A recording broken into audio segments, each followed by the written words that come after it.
Hello and welcome to Year 2 of The Red Menace. We are a comedy news podcast bringing you the latest and greatest news from across the multiverse. My name is Chris Bolson. And I'm Alison Hoare. I have had a pretty dramatic morning. Okay. And all of our listeners are going to realise just how boring my life is when I talk about this. Because I got a haircut. That's pretty hardcore already. To be fair, it had been like 4 months since I last got a haircut.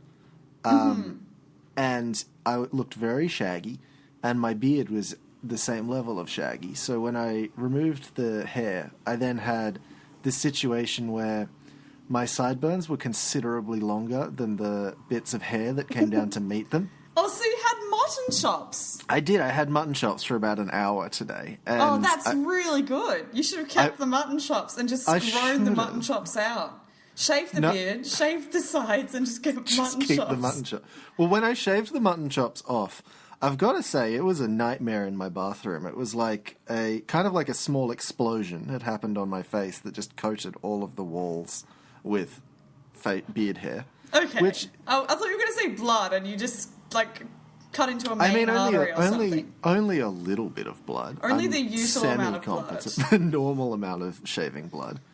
But I have this weird situation of my barber is a young man of Lebanese descent, and 90% of the customers are young men of Lebanese descent, all who live party lifestyles. And whenever I'm in there, and they all get sick fades. Yeah, they all get sick fades, and they're all talking about how they're going out to these clubs and all the girls that they're hooking up with, and all of the drugs they're doing and the booze they're drinking.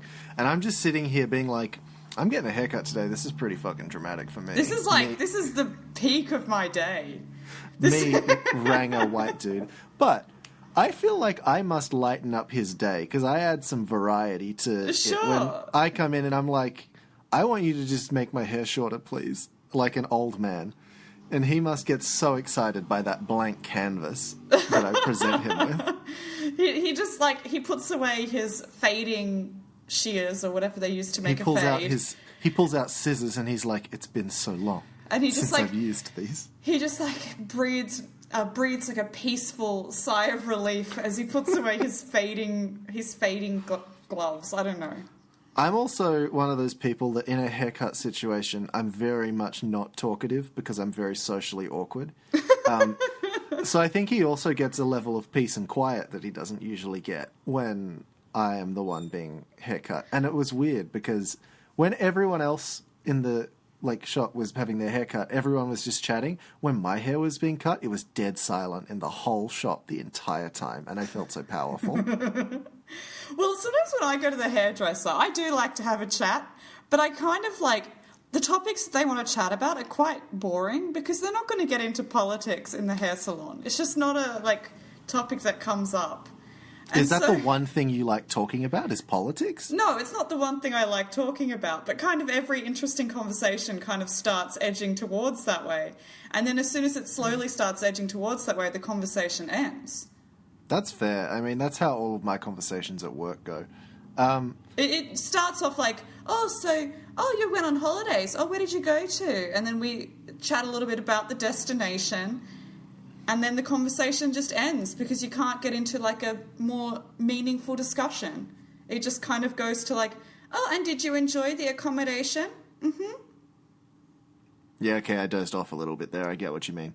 Yeah, it's just we could talk about some more interesting things, but I don't know if a salon in Lane Cove is exactly going to be the, No, I don't know if that's yours scene. On the other hand, I did go to a salon in Newtown once on the day that happened to be Mardi Gras, and tell you what, that had some bomb conversation. I can imagine. That was a great place for conversation. That was a great space to converse. They'd have to just give out free poppers with your haircut, just as a little bonus. Yeah, that would be nice. But I do go to the one in Lane Cove because they do a very good job of cutting my hair. And all the hairdressers are very lovely, and I'm sure that they probably have good opinions on things, but I'm not sure the clientele does. I'll admit that the one time I've ever had an actual conversation with my haircut man, who I don't know the name of, so he will be just known as the haircut man. I don't remember half of my friends' names. I'm not going to remember someone who does a service for me's name. No. I think I might be a dickhead. But here's the thing, right? You're paying him, and you be polite to him in the place. So we chatted this like one time when there was no one else in the shop, and he was asking me like, "Oh, do you like go out? What do you do?" And I was like, "No, I don't really go out anymore. I feel like I'm getting old." And then he like looked me dead in the eyes and he was like, "Oh, thank Christ, me too. I haven't been out in so long." I was like, "Yes, a kindred spirit." Like this party boy attitude, but all he does when he goes home is he like flicks through magazines to like get new ideas for like cool fades. Exactly. He's just really focused on his craft. He doesn't have time for that. No, he doesn't have time for partying. And like maybe everyone in the salon is just kind of putting on this persona because they feel like everyone else is party boys. In fact, they're all going home and playing Dungeons and Dragons. Yeah, like, exactly. It's so lame. There's nothing more like refreshing than when you're in a situation where everyone's kind of putting on a persona because they feel like they have to in that situation, and then someone like breaks down the like barrier, and then everyone is like, "Thank Christ." I'll tell you what I'm going to do. Everyone feels the same way. I'm going to, next time I go to get a haircut in 4 months, I'm going to purchase a Dungeons and Dragons book between now and then and just leave it sort of sticking, just the top bit sticking out of my bag when I'm sitting there, just so everyone can see it, just so I'm announcing like, "Hey, everyone, this is a safe space. It's okay." This is a safe space. Now, before we actually get into our stories this week, I do have a fun update to let you know. Because we did talk about haircuts for a while. I thought we made good content out of that Seinfeld-ass material. We did make good content. But a few weeks ago, we talked about the Netflix movie Swiped. Yes. Which is, for those of you who don't know, who weren't listening to that episode, it is a movie on Netflix which is quite bad. And bad in such a way that I had to do a little bit of research to discover that it was in fact a student film made by a mature age student filmed in the university she was studying, and for some reason it has Noah Centineo in it, who is in everything on Netflix. I guess Netflix owns him, so anything that he's in they will put up. I actually think he might be like a robot bred in like a dude cloning machine. Perhaps he is. Yeah, that's probably the fact there. But of course this movie they typed in like #fuckboy and Noah Centineo popped out. That was the whole criteria, and that was the default fuckboy model. So, of course, this movie probably, as you could imagine, hasn't gone over well with the critics. And look, it's not surprising. The director, whose studio, which I believe is just her own production house, is called Night Dove Pictures. And so Night Dove Pictures has Sounds like a warrior cat name. It sounds like a Christian movie name, which we also kind of discovered a little bit at the end of the movie when he talks about, spoiler alert, because you are going to watch this today. Oh yeah, 100%. My friends are coming over with cheese and wine. Now don't tell them that at the end it turns out to be a Christian movie, and just wait for that line. Because the line is something along the lines of, "The real app is what God created inside of you." And just wait for that bombshell to sink in. What I'm thinking of doing is having a crucifix just like sort of sticking a little bit out of my bag just so that everyone can see it, just so that they know everyone like, can where feel it's the at. mood. You've got to like, look, you've got to get a little statue of the Virgin Mary and just put it up on my bookshelf. I can't think of any other... I'm going to make my windows stained glass. That'd be pretty dope, actually. That'd be good. So this lady has written a statement on her production house page after a review from Anna Menta of Divided.com. So this is what she wrote. "This is the email I wrote to Anna Menta of Divided.com, who wrote a scathing review of Swiped.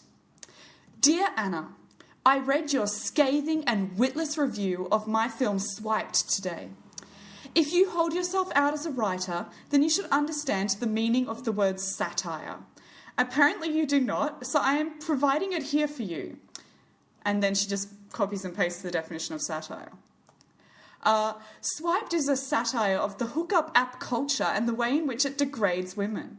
Swiped is not a sexist or anti-woman.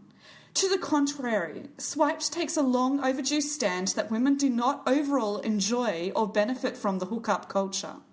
I have received many emails from females and males who love the movie. Yep, that's a red flag right there, baby. I've never heard someone call, like, men and women females and males in a context which wasn't, like, inherently Immediately cringy. bad? Yeah. So let's continue. If the message of Swiped continued the propagation of the absurd and false narrative constantly being promoted in the media that all women enjoy and benefit from anonymous and casual sex, no doubt you would have liked the movie better. I would just like to point out that the person who wrote the Divided review also said the movie was just, like, crappily made overall, so I don't think they would have liked it regardless of the message. And also, like, satire can be bad satire. like the entire Scary Movie franchise. the entire for Scary example. Movie franchise. Or whenever people defend, like, Fight Club is actually a satire of toxic masculinity. It's like, well, if it was a good one, then it wouldn't be, like, the template for Nazis these days. That's the thing, like, if someone looks at your craft and doesn't realise that it's satire, like, then the you've done a majority bad of people... satire. Yeah. I mean, that said, people look at The Onion and don't realise that it's satire. But Okay, but those are stupid people. the majority of the audience, the core demographic who reads and enjoys The Onion, knows The Onion is satire. The core demographic who watches and enjoys Fight Club probably doesn't realise that I it's don't think satire. they get it. And so that's the difference, right? It's not 'Cause like it's an a bad outsider movie. looking in. Now, I'm not sure if this movie has a core demographic of people who watched it and enjoyed it. I don't know. I think it's you and me is the core demographic. This is the core demographic. People who scroll through Netflix. Me and my drunk friends is the core demographic of this movie. People who scroll through Netflix looking for the worst shit to watch. That's the core demographic of this. Do you ever look at, like, where we are in our lives and think, like, we deliberately chose to watch that Adam Sandler spy movie as, like, a fun activity?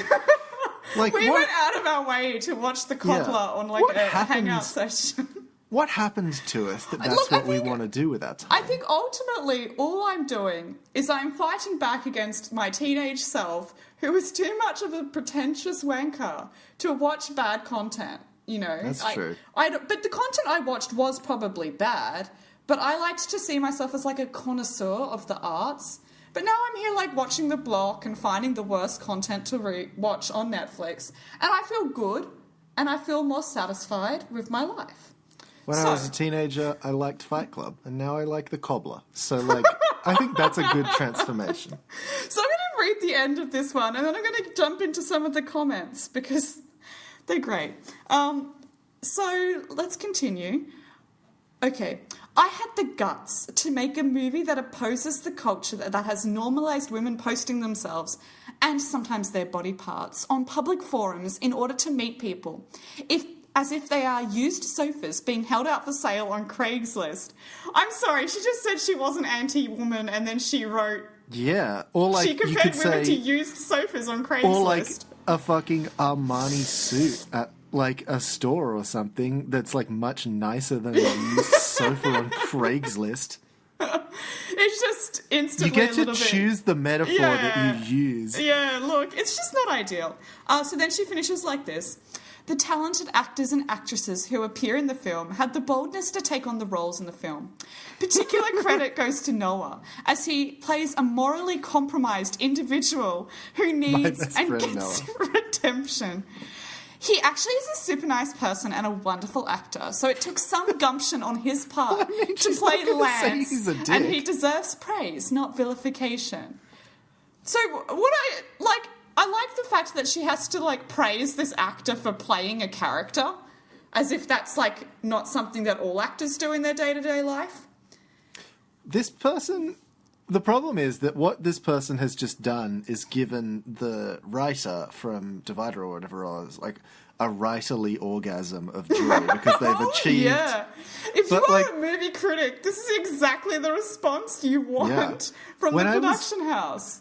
Whereas when I was working not working, when I was writing unpaid music reviews back in the day, I did a review of an album by Dustin Tebbit, who I actually had met when I was a kid, and he'd loaned me some music equipment one time. And I reviewed his album, which I didn't like. And I gave it 3 stars or something like that. And I was fairly harsh, but I was trying to be nice. And he responded on Twitter to the review being like, "Thanks for the constructive criticism." And I felt so bad about what I had done to poor Dustin. But if Dustin, on the other hand, said, "You just don't get this. This is like an art piece that you clearly are too dumb to understand," that would be a great response. Yeah, then I would have been like, "I actually wiped my ass with your microphone," or something like that. Whereas they're "Thanks for the constructive criticism. I'll be sure to take it "Oh, on board Dustin. in the future." You're like, "Dustin, it's great. Dustin, It was sorry. perfect. Don't I didn't worry." mean to, Dustin. So she ends the final sentence says, "I invite you to post my email in your publication as our response to your review." And so then she's got some comments here from her friends, no. I think. That's not how journalism works, dude. So Lee Marlowe, who I believe is probably her friend, she goes, "Good for you, Anne. Swiped is a wonderful film. Great story and acting. The story is complete and solid. Screw the critics. They can't do what you have done, and very well, congratulations." There's a lot of random Are capitalization you coming in there as to well. my Tupperware party later, Anne? She's like, "By the way, I've got some new essential oils if you'd like to buy some." And then Night Dove Pictures "Thanks, Lee." The rest of the comments are all "You probably should learn to take criticism if you want to make movies." Yeah, no, this is not a good standing point for an artiste. Yeah, it's probably not the best thing. And the rest of the page for Night Dove Pictures is all just production photos from this film. But I can't wait for you to watch it and for your reviews to roll in. So just know that anything bad you have to say, I hope you understand the meaning of satire, and that this movie is actually a satire of hookup culture, and so therefore it's good. I will try to watch this movie through a satirical feminist lens, and it's going to go so Well, good. no, it's not feminist, because she probably believes feminism is bad. Right, For a satirical lens that shows that, men are morally compromised and women are just, dirty old sofas. So that's the lens you've got to look at it through. Well, as someone who does sometimes feel like a dirty old sofa, I think that's pretty relatable. Yeah, well, true. Can I give you a story? Yeah, let's get into the news. This is from the Armadale Express. My hometown. So Nice. the headline is, "Bible doesn't say thou shalt not pay tax." Well, yeah, I guess it doesn't say that. Christian siblings in Tasmania who refuse to pay income tax because it goes against the word of God have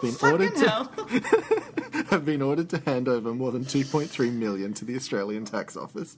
Yeah, well, there you go. Rembertus Cornelius Biraput and Fanny Alida Biraput, which Sorry. that's their names. names. It does sound like something that the characters in the Magic Faraway Tree would be called.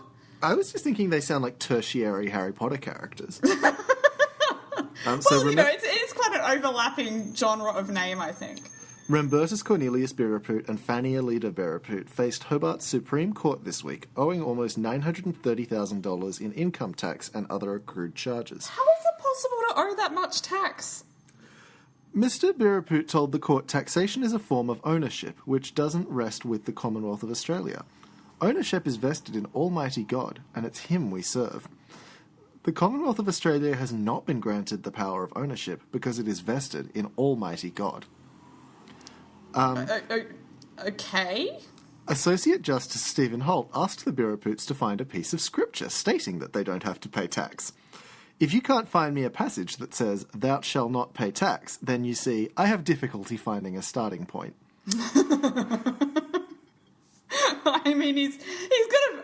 I like that this person is meeting them on their level, and it's like, well, look, let's start, find a scripture that says this, and then we can continue from there. They could not find that scripture. No, they couldn't. And so, therefore, they could not continue the argument from there. No. So Basically, they didn't find it, and the Birapoots were then forced to pay $2.327 million, covering income tax debt, administrative costs, other charges, and running balance account deficit debt. In 2017, the pair had their property at Mole Creek in northern Tasmania auctioned. Sorry, they own property. I thought property rested within the hands of God, and that... Yeah, it's not super consistent. No. Well, I mean, they are people of God, so if they own it, then really they're just, like, loaning it from God, so, like, it's different. Okay, fair enough. In 2017, the pair had their property at Mole Creek in northern Tasmania auctioned by the council after refusing to pay about $3,000 worth of rates because they said the land belonged to God. Okay. We believe that our Heavenly Father is sovereign and that he reigns today, thus we must worship him and him alone, so that his will is established on the earth, they wrote in their letter to council. So I'm going to assume that these people let anyone come onto their land and do whatever they wanted, as long as it's, like, within, like... the commandments or whatever. Yeah, so if you are within those commandments, you can be on that land and do whatever you want. And so if they try and kick you off, you can say, actually, God said I can be here. This is God's spot. So you can't go in and, like... You can't go and lust after another man's donkey, but you can... You can, like, eat the blood of Christ if you want to. Eat the blood of Jesus and stone people. Yeah, I mean, as long as it's in the Bible, as a good thing in the Bible, then you can do it on their land and say that God allowed you to. So, this is my favorite. This is my favorite bit. You are asking us to bow down to a false god, which is something we cannot do. Because I love the idea that the Mole Creek Council is a false god. Well, I mean, it is kind of like I like to think that the councils probably do think of themselves as a little bit godly, but I don't think anyone else thinks of them as a little bit godly. So do you think that, like, the mayor walks into the church, and not into the... Well, I mean, into the church... And he said, like, all right, time to pay patronage. Put out the collection buckets. I'm going to... Well, I do think that there is, like... I've never been a councillor myself, but I would imagine that within, like, a small-town council, there probably is a lot of self-importance. How fucking fun would it be when someone's doing, like, property applications or development applications to you, and they're like, I want to build this 3-story... The bottom story will be... shops, and the top 2 stories will be apartments, and you'll be like, well, Jesus said unto his followers that thou shalt not have developments. And that thou shalt not gentrify. So thou shalt not gentrify? I cannot accept this application. Thou shalt keep the neighbourhood cool. Yeah, exactly. Thou shalt not remove that dodgy laundromat that sells meth.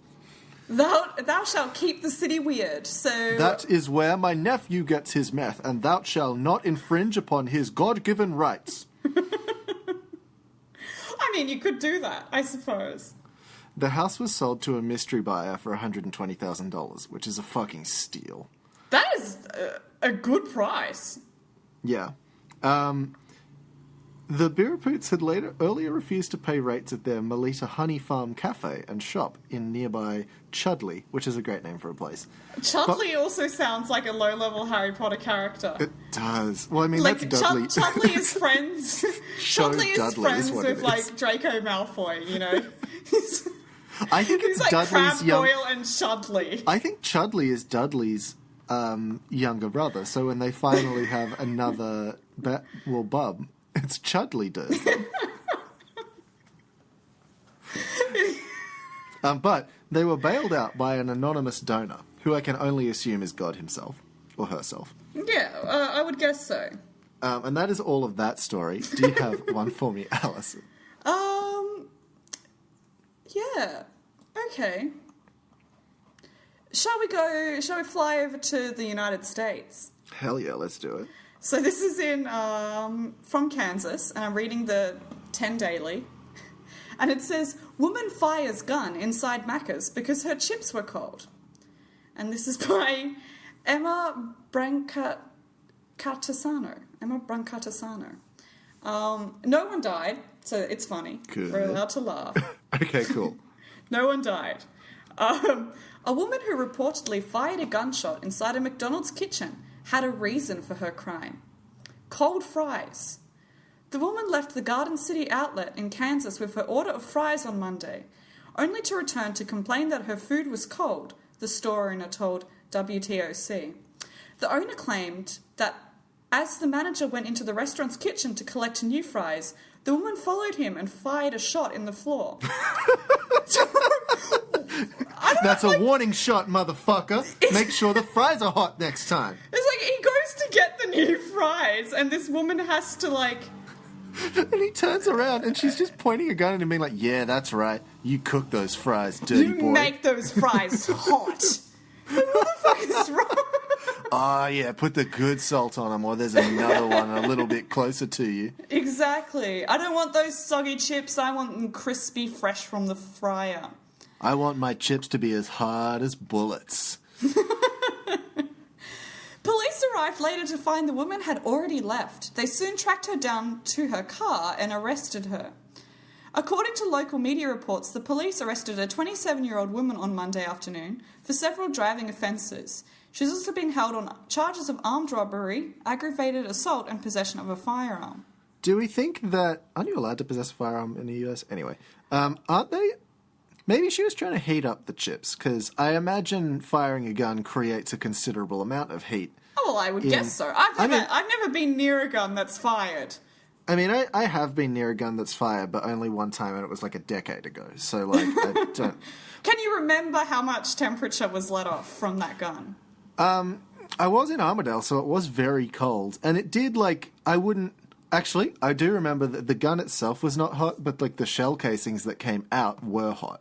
So and maybe perhaps she wanted to use the shell casings as, like, a way to heat up the chips. I got a bit too into it because they were like, fire at these targets, and it was like a bolt action one, so I pulled the bolt back and one of the shell casings like spat itself out and hit Jonathan Paul, who was sitting next to me, in the face. Who is Jonathan Paul? Sorry? Oh, he's just a boy that I went to school with. Jonathan Paul sounds very biblical. It really does. He's also very tall. Okay. But he got hit in the face by one of my hot shell casings, and he did remark upon the hotness. So, I mean, you could create like a heating object.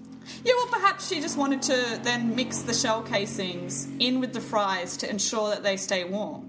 I think she'd probably be better off just like launching a game on her phone and then putting the phone in the fries. I think the best idea, in my opinion, would be to plug in her MacBook Pro to charge and then use the little like nib of the charging cable to heat up the fries. Real talk, it's pretty cold in my room right now, and I am just sort of laying my hands on the keyboard like a cat. Because... Why are Macs always, like, dangerously warm? It doesn't seem ideal. It's because they're not warm enough that they break, and they like being thin and made of metal. And, yeah, I feel like the metal is probably the problem. It's a very effective heat conductor. It doesn't melt, though, so that's something. My Acer is a big piece of shit. But at the same time, I don't burn myself on it every 2 minutes, which is also a bonus, I feel. The new MacBooks have really, really big, like, trackpads. Like, the trackpad is, like, the size of half of it. And my worry with those is that the top half of it is close enough to the heat that I think I would burn myself if I explored too far north. Yeah, if you, like, put your finger, like, to the top of the touchpad, it's just, like, a hot plate. Exactly. But you could use that as, you could cook eggs on there. So well, that's something. That's good. That's important, I think. I've interrupted your story. The story is pretty much over. Oh, fair enough. There's not much to it. I was just like, this is very America. And you see, when you see a headline like that, and you're like, well, it must be America, and you're not surprised. I guess people are always shooting in McDonald's. I have another America story. Cool. Which is loading. Continue reading. Okay, so this is from HuffPost. This is by Hillary Hansen. Mm-hmm. Emu on the run in North Carolina eludes captors for more than 3 weeks. Good. Fight the power. Fight the power. I don't, like, maybe, because there's a lot of animals in captivity in Australia, but for some reason I find it, like, alarming when Australian animals that are wild and everywhere in Australia are in captivity in other countries. Like, not in a zoo, not okay. but in someone's, like, personal storage. Oh, yeah, I don't want someone to have, like, a pet emu, because they can't be trusted. No. Because emus are just too precious. They're very beautiful. And they did start a war in Australia. There they're was an also emu war. psychotic. So... An emu at large is becoming a local celebrity in North Carolina after eluding would-be captors for at least 3 weeks. The large flightless bird, a species native to Australia, has been spotted periodically around the state's Chatham and Orange counties since June 26th, according to the News and Observer. It's unclear exactly where the emu came from, though officials suspect the bird escaped from a farm. Okay, well, fair enough. At this point, no owner has come forward. Which No one's come to claim their emu. They've realised that this emu is not allowed and that the emu is a write-off. They're probably Well, actually, that's true, because I don't know the laws in this state about whether or not you can or can't own exotic animals. They probably don't have an emu permit. But do you need a permit? Or maybe they do have an emu permit and that's fine, but there's other stuff on their property that they do not want the cops to see. They've got a dog there and, they're not allowed to have a dog. Oh, I was thinking it's a big weed farm, but that works too. Well, sure. The most recent sighting was Thursday when the bird was seen running through someone's yard near the line between two counties, Fox said. Before that, the big bird's location had been pinpointed in Chatham County last week, but he/she fled as soon as officers arrived on the scene. Good. Fox also Fight warned for power. that anyone who sees the bird should alert animal control, but not try to deal with the bird themselves. We are urging the public not, all caps, to approach, try to catch, or handle this animal. This emu is pretty large and could potentially be dangerous if it becomes fearful or defensive. It's a 5-foot-tall emu, so it's Emus it's pretty won large. a war in Australia. That's true. The Great Emu War was won by the emus, and I feel like Americans need to realise that before they try and catch this bird. Well, that's because emus can... we had guns, but what you don't know about emus is that hidden under each of their tiny little wings is just a trench coat full of guns, like in The Matrix. That's why the feathers are so shaggy. It's just hiding a whole weaponry. There's an AK under there. It's actually that thing that is all feathery and shaggy. It's not actually attached to their body. It's a coat that they can rip off, and underneath is this thin, glamorous bird with a whole bunch of weapons. Yeah, the little wings, actually, they can rotate and they work kind of like saw blades. You wouldn't think about it, but they're metallic. So they run past cars, they just duck down and it takes out the tires, the car flips. It's some Mad Max shit.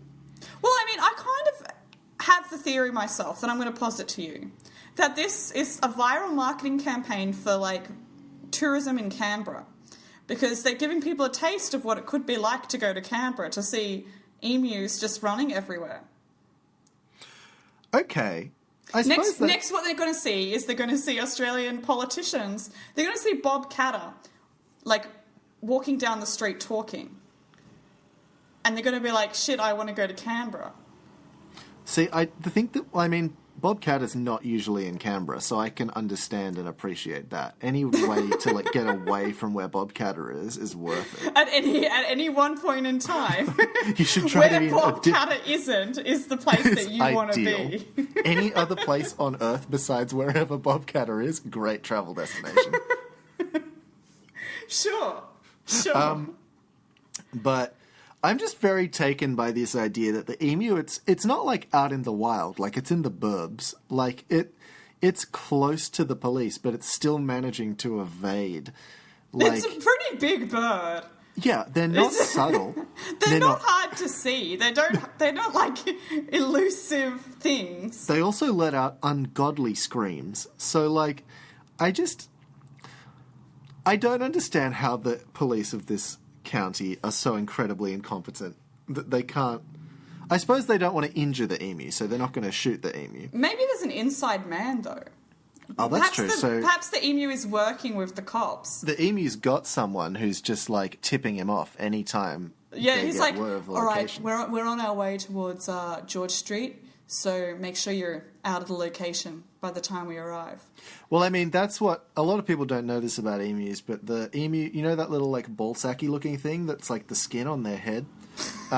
So that actually does work as a radio receiver. Yeah, exactly. So they actually are like tuned into most like radio frequencies. So if you have like a walkie-talkie and you're using that out in the bush, just be aware that most of the emus, like I'm just saying, don't sext on like a walkie-talkie because the emus and the truckers will be able to hear you. Now, what I'm really worried about though is that this emu is in cahoots with a cassowary, because I feel like that is the real danger. Well, in the Great Emu Wars, the cassowaries were like their heavy units. They were like the tanks, they were the like battalion, the frontline troops. Exactly. Yeah, they took on the cavalry. Oh dear. Because they have spears in their faces. Yeah, of course, and their entire foot is made of like knives. I'm very into this idea of Australian native animals as weapons. Because, I mean... Well, I feel like we could make like a cool 80s cartoon with a toy line to go with it, with like Transformer Australian animals that transform into weapons. Well, I think that echidnas obviously are just like mobile landmines. So they just kind of set themselves up and then they get trodden on and owie, owie, it hurts. And then you're out for the count. That's one soldier down. I'm not sure what value platypuses serve. Well, they do have poisonous little spikes in them. So I think platypi could be like ocean or water-based stealth operatives. They could be like the chemical warfare, ocean-based chemical warfare.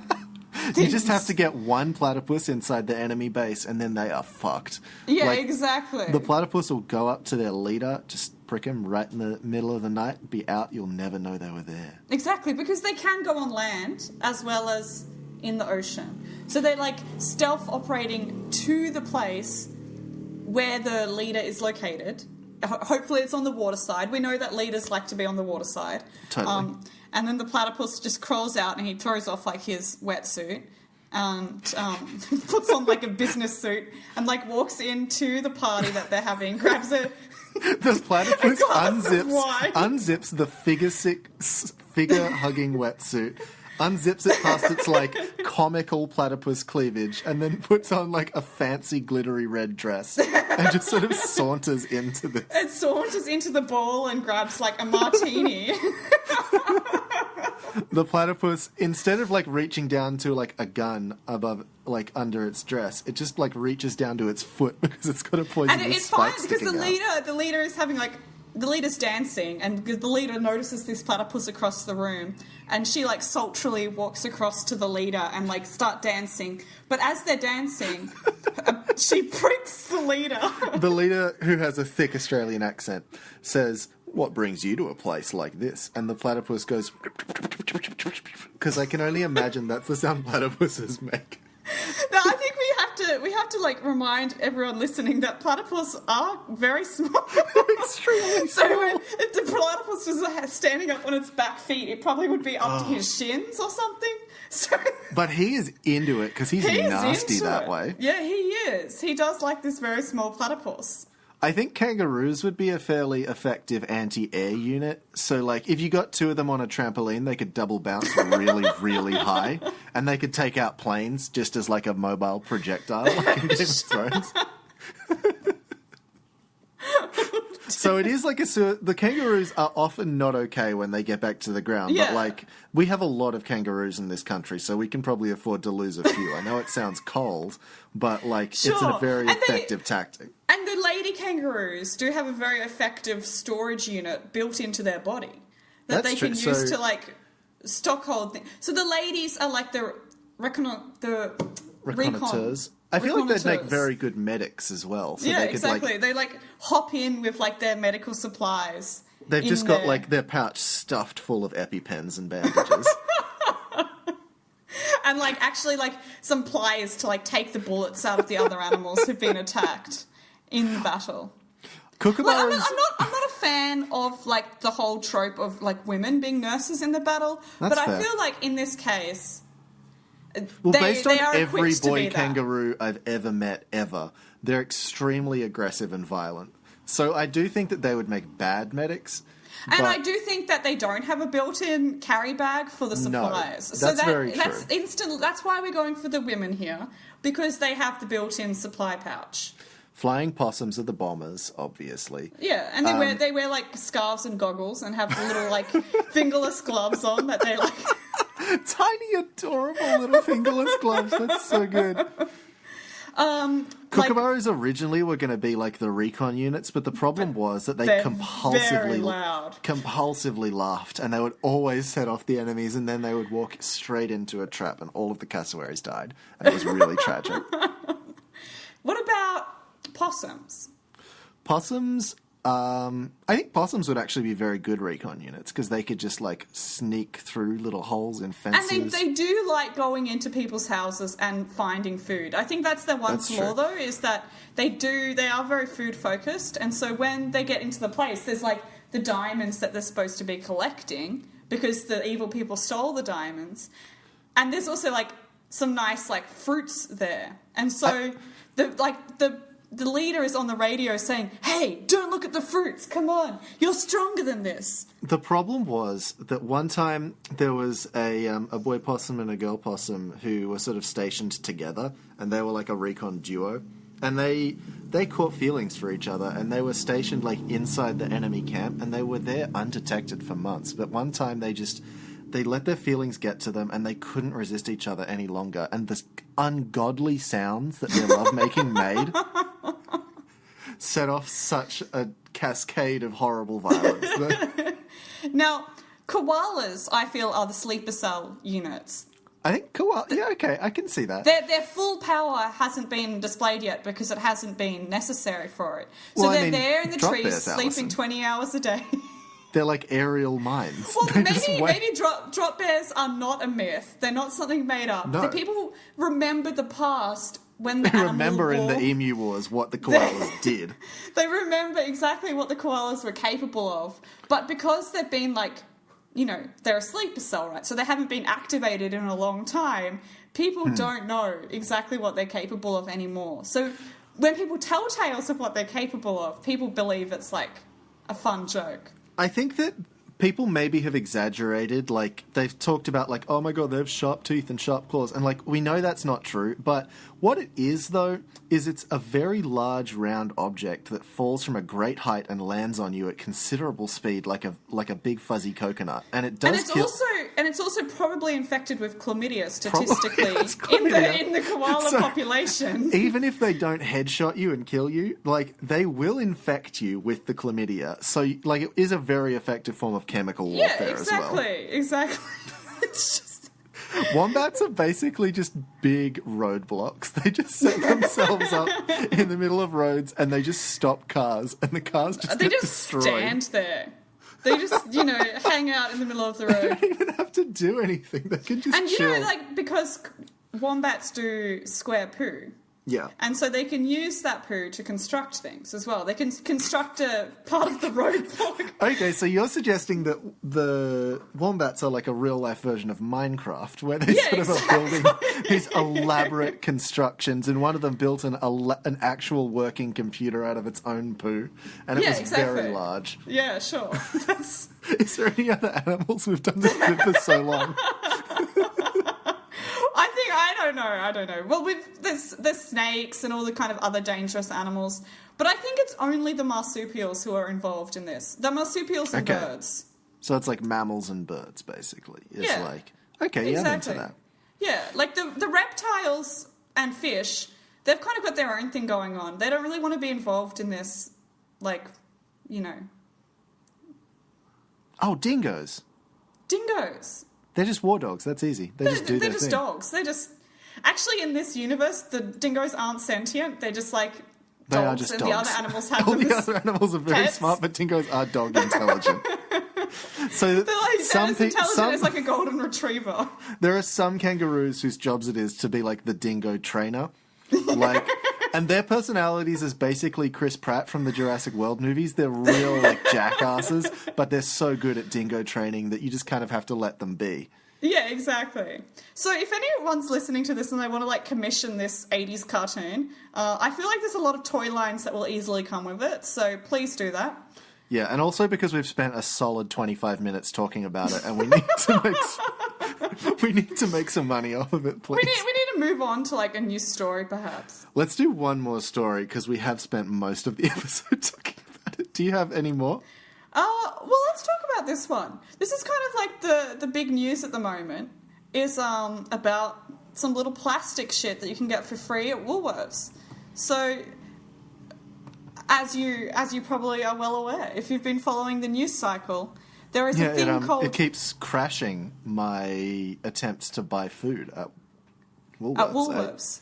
The little Ooshies. Ooshies. I tap my Woolworths rewards card on my phone. Your Woolworths Everyday Rewards card. And it's like, please claim your Ooshies. Please claim your Ooshie. And I click no, and then the machine explodes, and I have get... The machine is like, you don't want... You don't want the Ooshie? And then I literally... And this has happened like 4 times. I have to go to the other counter and then not tap my Woolworths card because that's less important than the Ooshie, I guess. Because they think that if you tap your Woolworths card, you're going to want an Ooshie. And so they haven't actually programmed a response for when you tick a no, you do not want the Ooshie. Why is it called an Ooshie? It sounds like a terrible sex act that only perverts are into.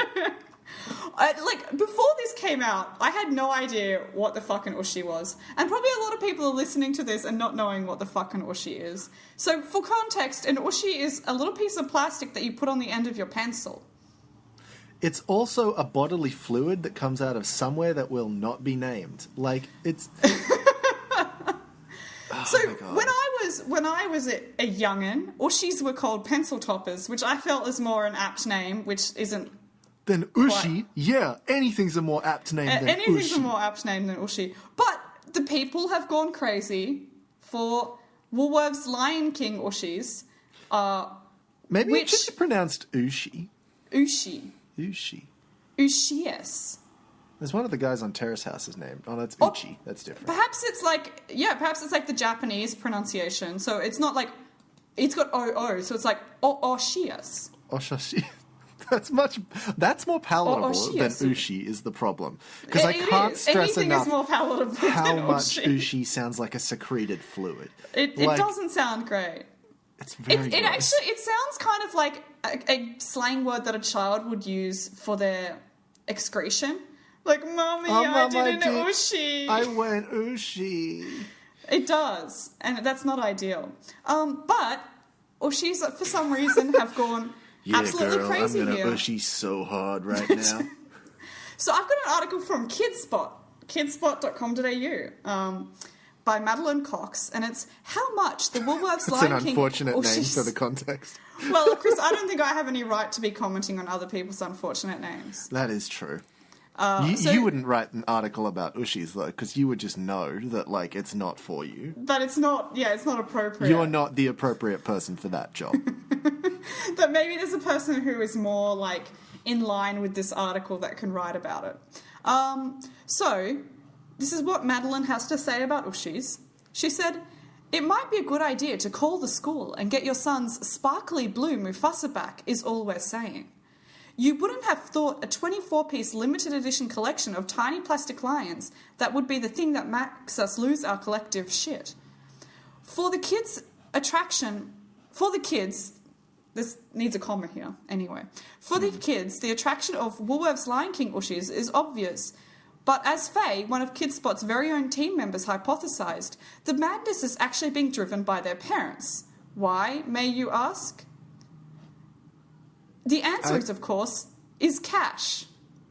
Okay. $45,000 to be exact.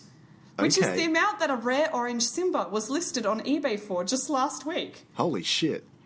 That's a lot of money, Chris. This is some Beanie Baby shit. This is some real Beanie Baby shit, because... At the same time, Beanie Babies aren't called cum children. Like, it has a much more palatable name than Ooshie. Okay, so here's the thing, right? I'm looking at these little Lion King plastic things and being like, okay, these are objectively cute, but then the ones that are worth money are the ones that are featureless and just like a blob of plastic. Terrifying. Okay. So this rare orange Simba, it looks kind of like lava or some other kind of like volcanic excretion. It doesn't look anything like a lion. I've never thought of lava as volcanic excretion before, but now that you put it that way, it is just like an ooze. It's like the ground The ground is sweating. Yeah, exactly. Exactly. Yuck. Because it is. Lava is the Earth's sweat. I think I know we can all he's actually. agree This is a more gross way to think about it. Volcanoes are the Earth's pimples. Oh, no! Alison, why did you do that to me It's like just a now? Dr. Pimple Popper kind of thing when the volcanoes erupt. Anyway. So what you're saying is that when, like, Mount Vesuvius goes up, all of the people around it, instead of being like, run, they should just be like, ew, but also kind of satisfying? Yeah, they are kind of like, they're disgusted, but also they wanted to see it happen. So I'm going to finish this story because we're running out of time. But so this is going on to talk about. I'm running out of like willpower after that mental image. So this is talking about the holy trifecta of Ooshies. These are the ones you really want if you want to make some dough. Come piss and shit. The holy trifecta of Ooshies. Definitely. The 24-piece collection features 9 of our favourite Lion King characters, including Simba, Nala, and Mufasa. Each figurine can be found in original colours, as well as a fancy gold version. But don't let the sparkles distract you. The gold versions aren't the Ooshies you need if you want to pay your mortgage. The real cash money allegedly comes from the holy trifecta of Sunset Simba, Spirit Mufasa, and Furry Simba. Oh, yeah. They snuck that one in. They sure did. Yeah, but actually, nice. Furry Simba is in fact a Simba with fur, which I feel like all the lions should have fur. Yeah, if they don't have fur, they broke the lion. That's how lion work. Apparently, Woolworths has only created 100 units of Furry Simba. And so... They've only created 100 furry Ooshies, and I think that is... They created the furry Ooshie, and then they're like, we can't make more of these. No, but we've these got to need get to rid be... of the ones that we have. If we made more, they'd have to be exterminated. This is not safe for the world. This is not right. So this is the... They've trolled eBay to find out the ones that are most expensive. So Furry Simba sells for about $10,000. Okay. Blue Mufasa, about the same price. And Sunset Simba, I don't know what a Sunset Simba is, but a Sunset Simba sells for $11,000 and a gold scar for $7,500.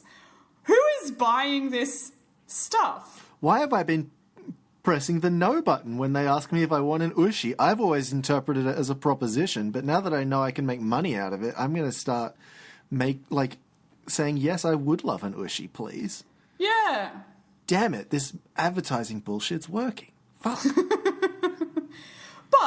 I don't know whether anyone's actually buying these things or whether they're just on sale for that.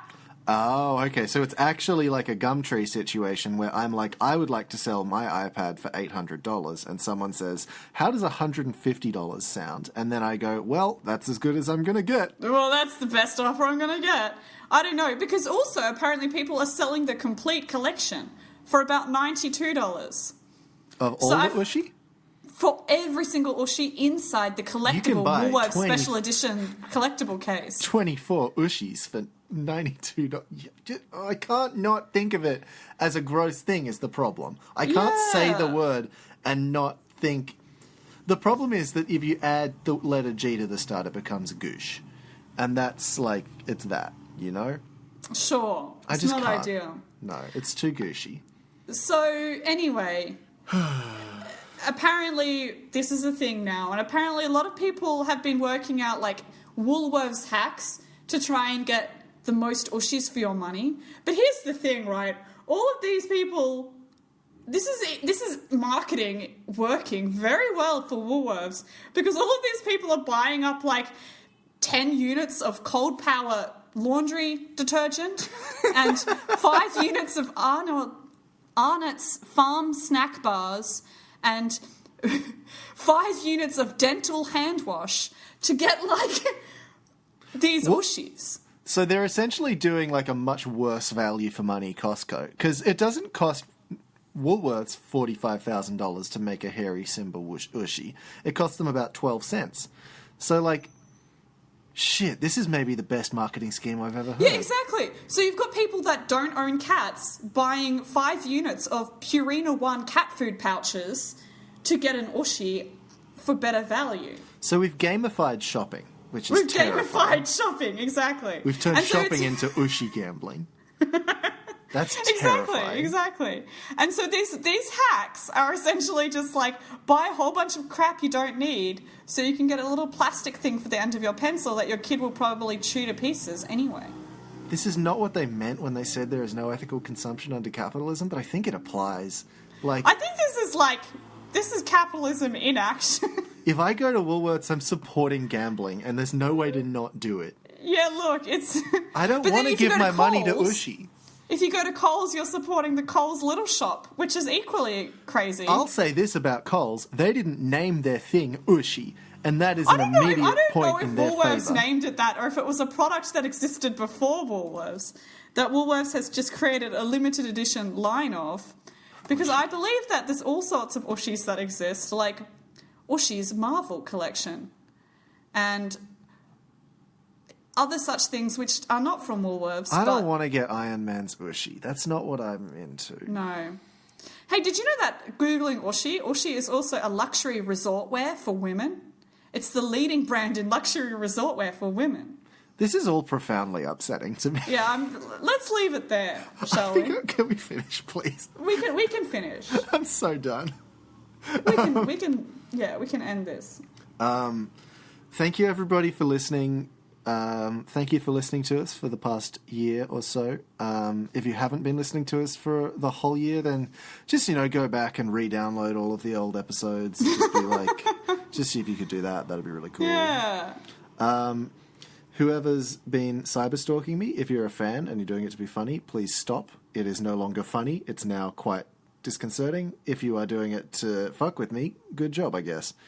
And also, fuck you. Please follow us. Yeah, please don't.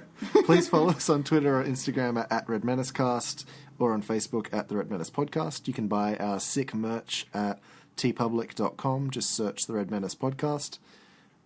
Please recommend the show to your friends because we spend 25 minutes talking about animal wars and then 10 minutes talking about Ooshies. And that's just... That's quality content, really. Maybe don't show them this one. But I don't know. Maybe it's good. I'm not a good connoisseur of these things. Let's finish. Let's end this. Thank you, everybody, for listening. Good luck and good night. Farewell.